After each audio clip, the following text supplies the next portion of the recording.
Deixa eu saber de vocês. Todo mundo da psicologia? Não. Não, onde? Que área? Hã? Fono. Pedagogia. Já conhecem o assunto? Ouviram falar? Sim? Bem ou mal?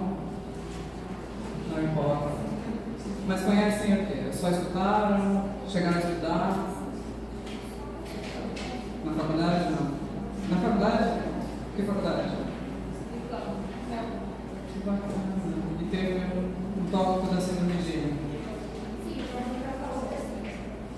Que bom. Então hoje vamos aprofundar um pouquinho nesse assunto para vocês. Obrigado pela presença. Eu sou psicóloga. Hoje eu estou aqui na condição de screener. Screener é o profissional que faz o screening, que é o rastreio para a síndrome de Gillian. Então eu vou contextualizar um pouco como é que essa história começou e veio dos Estados Unidos com essa psicóloga, que é a doutora Ellie Inman. Foi daí que o nome surgiu. Ela sempre trabalhou com distúrbio de aprendizagem e foi cooptada para fazer uma pesquisa junto com uma equipe multiprofissional com pessoas que não conseguiam se reinserir, presidiária, uma população carcerária, que não conseguia se reinserir na sociedade. Novamente, vizinha e voltava, vizinha e voltava.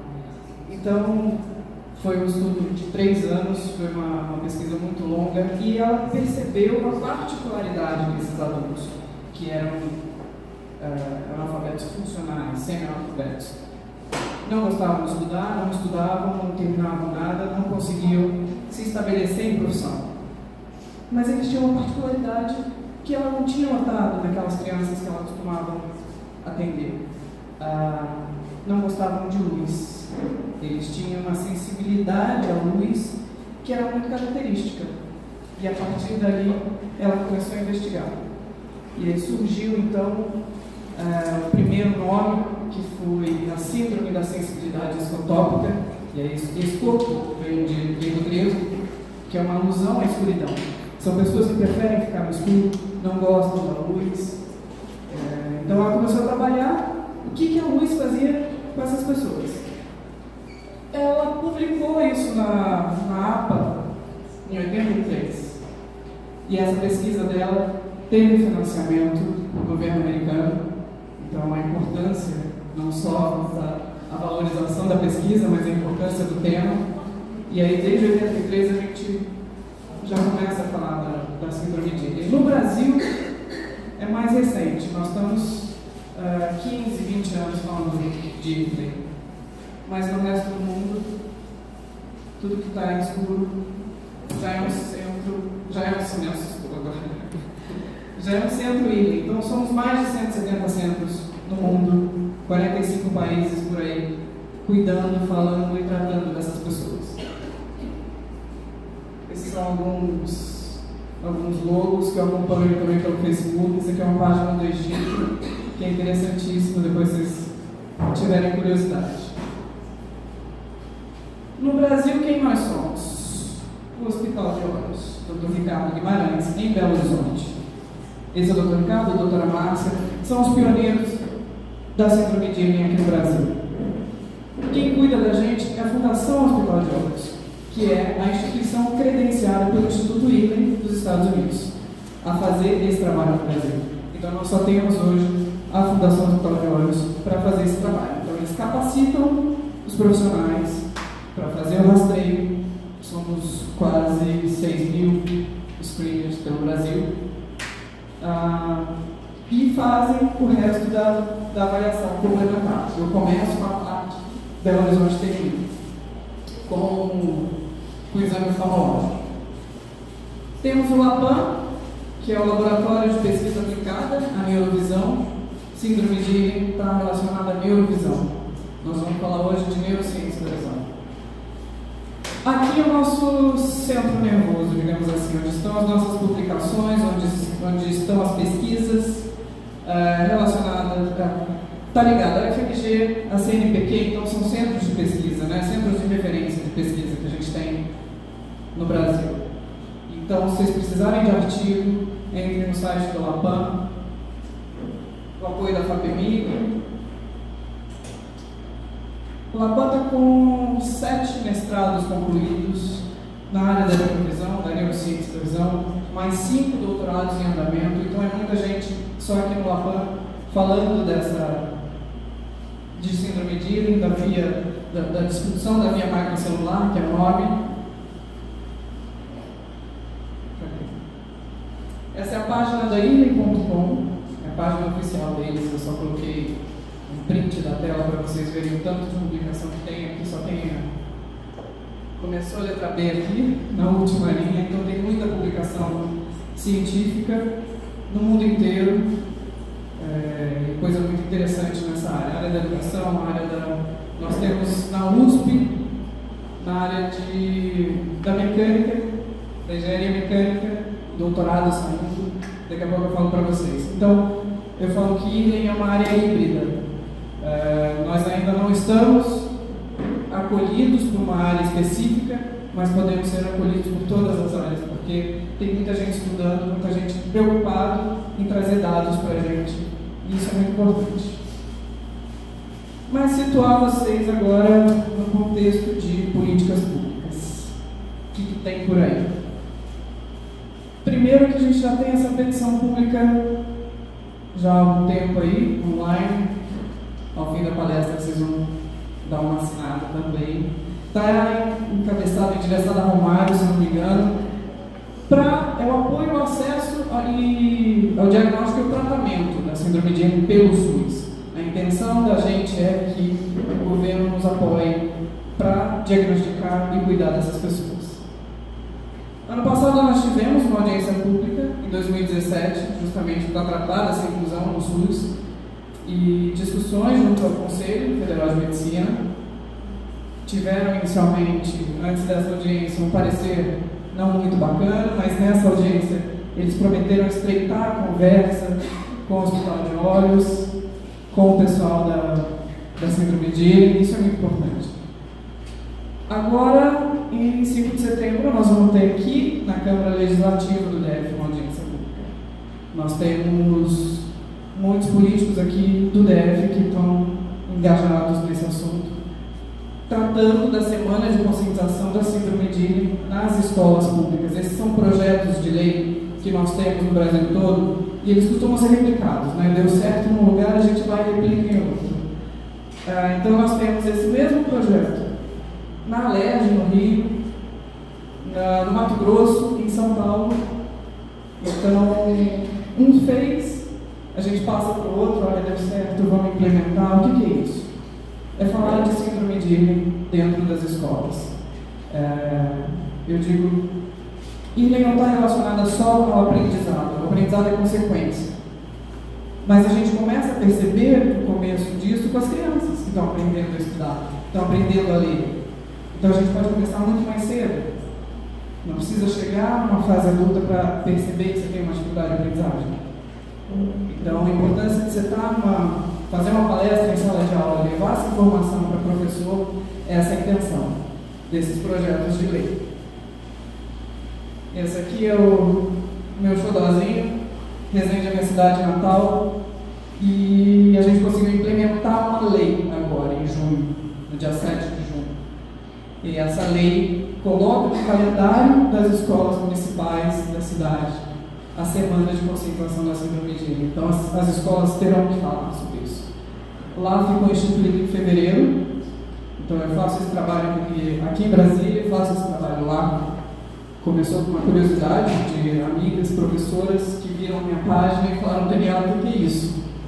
E eu expliquei: é isso. Nossa, mas já passou um aluno desse na minha mão. Eu falei: já. Você não quer vir aqui falar pra gente? Eu vou. E assim começou um trabalho que chegou numa lei. O vereador é um irmão, mas não foi fácil. Mas tivemos o entendimento da Câmara. Se levar um assunto para pessoas que não são da área, é complicado. Então, a Câmara batalhou e a gente conseguiu aprovar isso lá. Muito importante. Já temos também, em Pernambuco, uma lei. Belo Horizonte são várias. Nossa, não dá. Lá embaixo dá um sinal. Belo Horizonte, que é onde tudo começou, são várias ali. Está embaixo, tá lá. Hã? Mas aqui eu vou ficar aqui. Né? Não, não tem problema não, tá perfeito.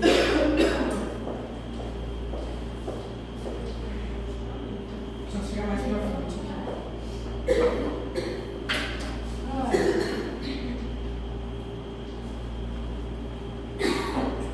Vocês não me viram ontem. Belo Horizonte, em Minas Gerais, na verdade, a gente tem muitos projetos voltados à síndrome de Ewing, porque o Hospital de Olhos está lá, o FMG está lá, então eles apoiam bastante os estudos, a pesquisa. E muito importante, o PROAP, ele trabalha não só com a síndrome de Ewing, com a identificação e o diagnóstico dos tratamentos dos distúrbios de aprendizagem, não só com Ewing, mas com dislexia, com TDAH. Isso é implementado nas escolas, já foi implementado nas escolas. Aqui é o que nós temos no DF, esse é o projeto da Sandra Farage, da deputada Sandra Farage, de 2016, que ela segura, ela já vai mais além da semana de conscientização, que é muito importante, que ela segura também o diagnóstico e o tratamento para essas crianças. Então, é fazer o rastreio e assegurar a continuidade do tratamento. Então, não é só a divulgação, que já seria muito importante. Do Bispo Renato, que é a semana também de conscientização. Essa semana de conscientização já existe no mundo todo. Então é um evento mundial que começou, não sei, já há um tempo nos Estados Unidos, mas a gente tenta replicar simultaneamente no mundo todo. E aqui é o que nós começamos a fazer no Brasil ano passado, que é um piquenique para as famílias de portadores, para os portadores, para a gente confraternizar, para que as crianças, principalmente, se vejam no outro. Isso é muito importante para quem está passando por um momento de diagnóstico. E ano passado nós fizemos a primeira edição, foram 8 cidades. Esse ano nós chegamos a 30, com 2 cidades no exterior. Itália e Bergamo, na Itália e Houston aderiram a esse movimento. Esse movimento começou com uma história de mães. Então eu falo que mãe, quando entra num assunto, ela vai longe para cuidar do filho. E é muito importante essas pessoas, quando elas se encontram e se identificam. Né? Mas por que, gente, tudo isso? Por que a gente precisa dessas políticas públicas? Que o Caio foi impedido de fazer o Enem usando os óculos. Se eu tenho uma condição que me atrapalha a leitura, que me dificulta, e eu tenho um auxílio, não pode. Ninguém pode tirar isso de mim. Mas tiraram. E tiram. É entendimento. A gente, quando faz um processo para o pessoal do PAS, do Enem, concurso público, é entendimento. A gente ainda não tem uma legislação que apoie. Por isso a gente briga tanto, por isso que a gente corre atrás. Para que isso se torne uma constante, né? Que a gente não tem que ficar fazendo processo, vai saber na hora que foi negado e teu filho não pode usar os óculos, não pode usar as verdades, né? Mas o que é a síndrome de Ewing?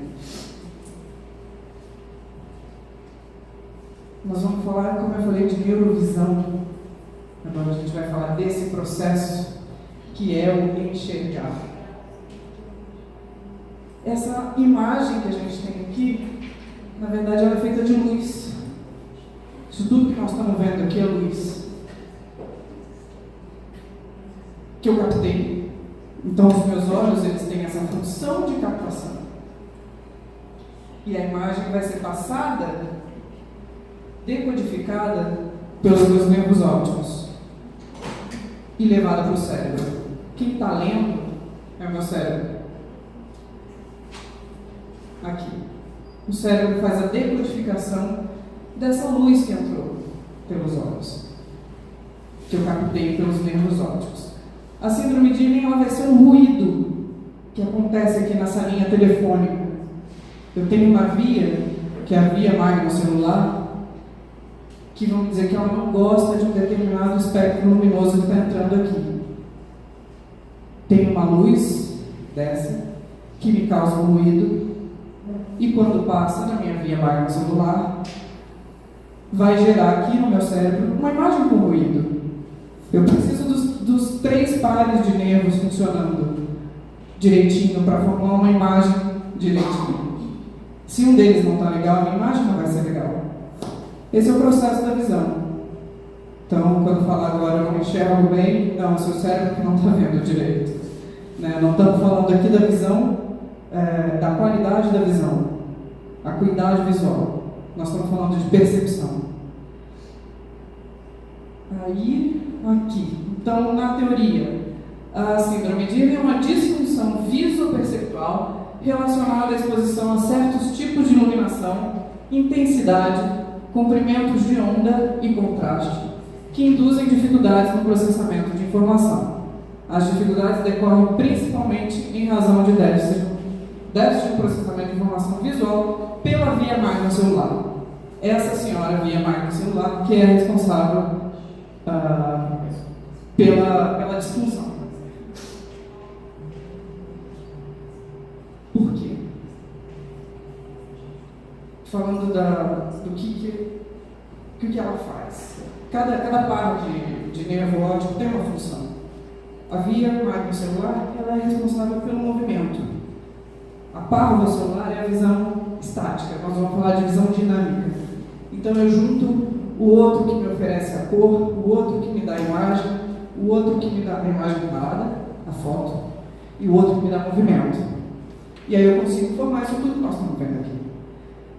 No processo de leitura, é a via magna celular que vai dar o sequenciamento dentro da palavra. A gente faz micromovimentos oculares, movimentos acádicos, para a gente poder ler. E o olho vai para lá, vai para cá e para. Quando ele para, o ponto de fixação, ali eu estou retendo a informação. Estou falando de leitura, que esse é o processo onde a gente mais utiliza os olhos. E é esse magno celular que vai trazer essa informação. Vai dizer para o párvulo celular onde é que ele tem que fixar para entender a memória, a palavra. E aí eu tenho um padrão nisso. Eu vou comparando essas imagens pelo meu ponto de fixação, eu vou comparando, construindo um banco de dados. Por isso que quando a gente olha para uma palavra, a gente não precisa ler ela completamente, a gente já juntou. Então a gente acaba deduzindo. Esse é o processo. É o vocabulário visual. A gente já tem isso armazenado. Então eu preciso de um bom funcionamento dos dois olhos em si, né? Não pode um funcionar de um jeito e outro de outro. Isso também dá uma alteração. E aqui a dinâmica, visão dinâmica e visão estática. Esse é o nosso exame oftalmológico. Todo mundo já fez. Vocês sabem desde quando existe essa tabela? Desde 1862. Não é um exame novo, mas a ciência muda todo dia. Então muita coisa precisa ser diferente. Quando eu falo de visão dinâmica e visão estática, isso aqui é uma visão estática. Eu não preciso ver mais nada. Eu estou acionando um outro circuito para ler isso aqui. Então eu li, repeti, 20/20 é o que a gente fala de acuidade, os oftalmologistas, acuidade visual 20/20. Tá bacana. Só que aqui eu estou sem contraste. A via magna celular mexe com o contraste. Mas eu estou lendo do mesmo jeito. Ele pediu para eu ler, eu li. Só que eu não sei que eu estou assim, meio opaco, meio fosco. Por isso, contraste. A via párvula celular, ela não mexe com contraste. A magna celular, ela vai me dar tempo, velocidade, movimento. É um outro assunto.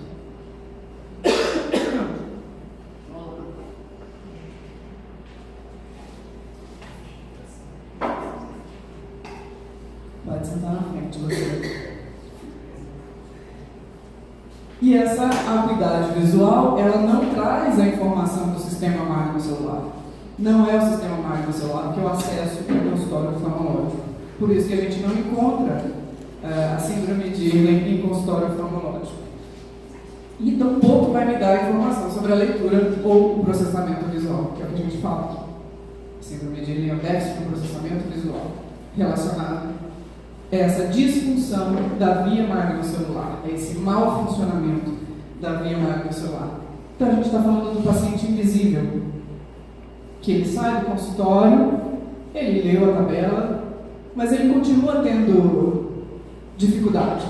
Ele não sabe por que ele está trocando de óculos e ele continua tendo dificuldade.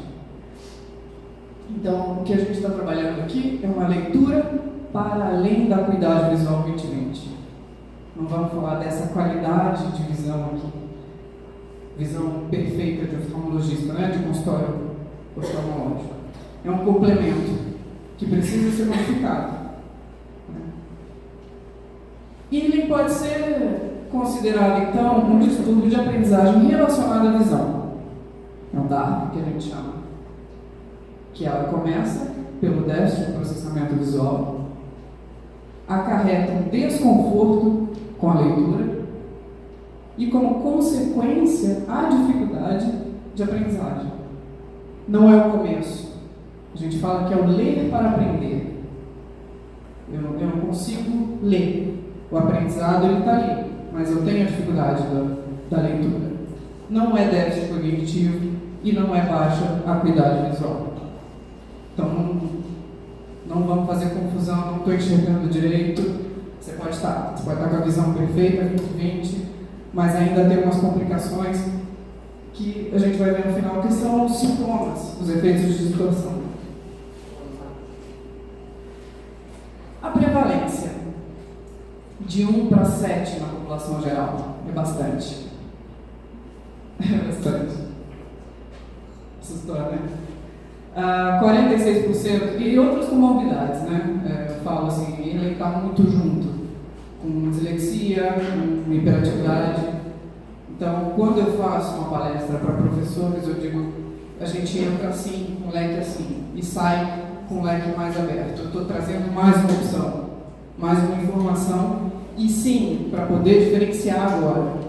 Aqui no final do dia a gente vai saber que não é dislexia, que não é hiperatividade, e que sim, pode ser síndrome de Ehlers.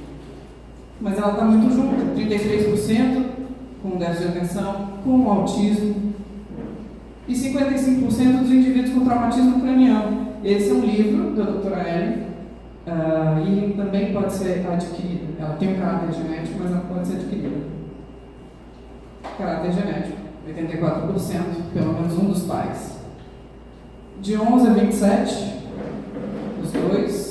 76% um dos irmãos, 15 a 20 nenhum dos pais. Então é muito comum, a mãe pesquisou, são famílias que já estão nessa história há muito tempo, de filho com dificuldade de aprendizagem, então já leram muito, e a mãe vem pensando no filho, e sai ela, o irmão, o outro filho, todo mundo fazendo rastreio, justamente por uma questão da genética. Esses são os principais sintomas. Vou falar separado de cada um deles. A fotossensibilidade, que é o começo de tudo. Aquilo que eu falei é o espectro luminoso que entrou aqui, que eu tenho uma alergia e me causou um ruído nessa minha via e está causando um ruído na minha imagem. Esse é o começo. Só que não é aquela sensibilidade à luz que eu resolvo com óculos escuros. É bem diferente. Eu vou colocar óculos escuros, mas eu vou continuar tendo uma distorção da minha imagem. Em sala de aula, falo que a sala de aula é uma banheira de luz, né? É a parede branca, o chão branco, a luz branca, caderno branco. Então tudo reflete muito mais a luminosidade na sala de aula. E aí são crianças que já chegam. Elas fazem o uso constante de boné, de óculos, elas vão para a escola de óculos, elas estão de boné, elas estão escondidas no cantinho da sala, que não tem luminosidade, elas não estão aqui embaixo dessa luz, não estão aqui na frente do quadro. Se ele escreve com a mão direita, ele está aqui na parede, para fazer sombra no cabelo, joga o cabelo para frente, não sabe o porquê, mas ela sabe que a luz incomoda. Ainda não sabe o porquê. E ela tenta fugir dessa luminosidade. Então são crianças que já aprenderam a mexer no brilho de celular, de tablet, já chega com filtro para o celular para a gente. E ensinam muito para a gente, mais até do que.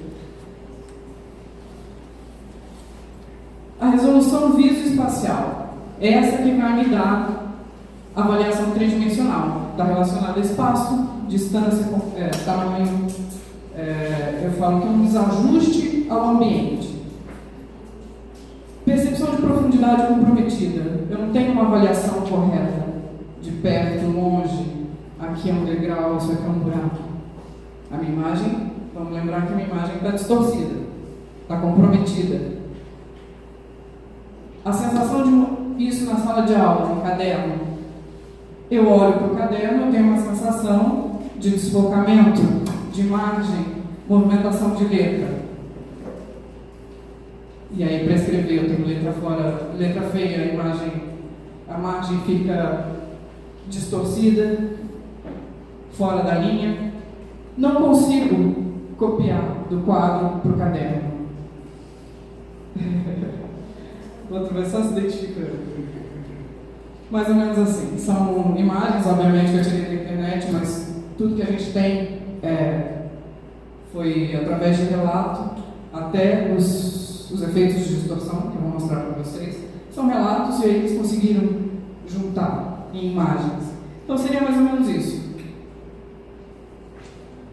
Eu tenho uma amiga que ela não vê topo de prédio, topo de árvore.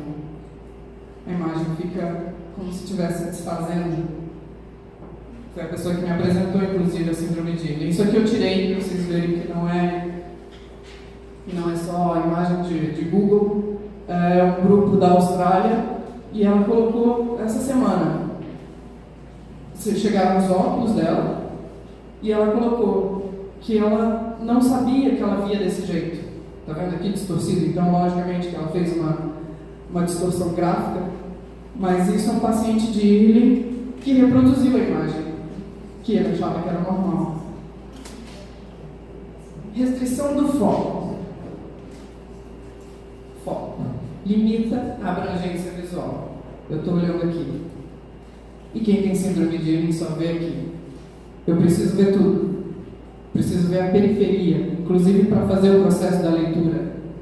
Preciso que o meu olho fique naquele ponto de fixação, mas que ele consiga enxergar o resto da palavra. Então são pessoas que não vão praticar esporte com bola, por exemplo. Joguei a bola para você, caiu do seu lado, você não viu. Não viu. Mas como você não viu? Ele não viu porque ele só está vendo o que está aqui, no foco. Aqui está distorcido. Então ele não vai ver o carro, ele não vai ver o pedestre atravessando, ele não vai ver a moto, ele não vai ver a bola. Para escrever, a criança não consegue ir mais além daquilo, então ela vai escrevendo em cima, é um amontoado de letras. Leitura fragmentada. Se eu estou olhando no foco, lembra que eu preciso ver o resto para ter para acessar aquele meu banco de imagens que eu já tenho previamente no meu cérebro. Eu preciso mexer meus olhos para lá, para entender aquela palavra e trazer. É isso, está escrito porta. Eu não consigo ver o resto. Então eu vou ler como se fosse letrinha por letrinha, porque meu foco está ali. É pequeno. Minha abrangência visual é restrita. E aí a minha leitura é fragmentada. O texto está em volta, está todo desfocado. Aqui tem muita confusão com a dislexia, essa letra feia, a disgrafia. Então a gente hoje vai, como eu falei, nós vamos sair um pouco disso e fazer essa diferenciação.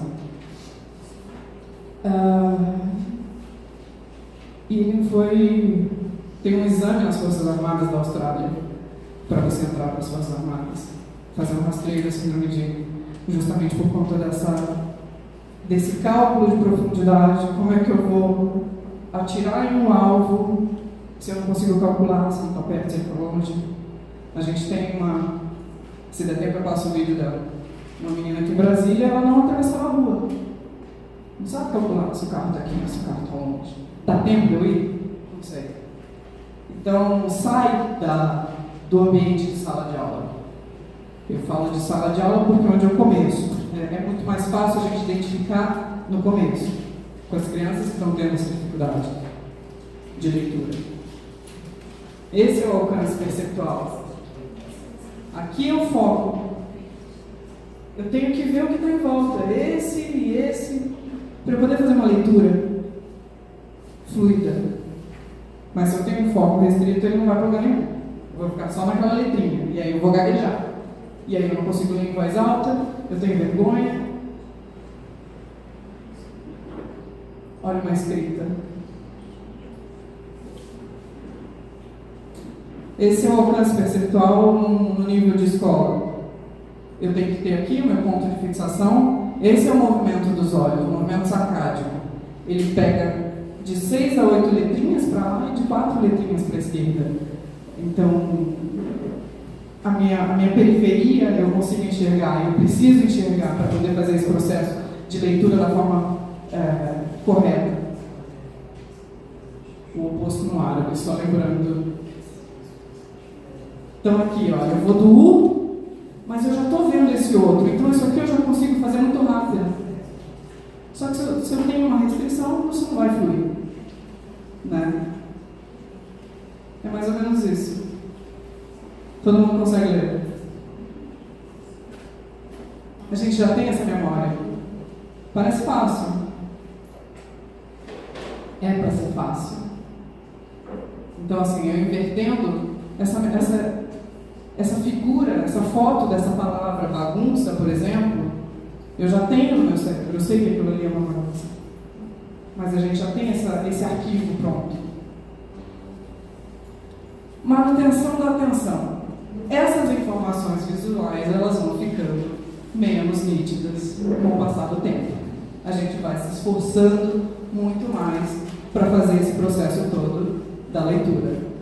Isso traz prejuízo nessa coerência toda, no aprendizado, na memorização. Eu vou ocupando a área do meu cérebro que eu não preciso ocupar, minha área de trabalho, memória de trabalho,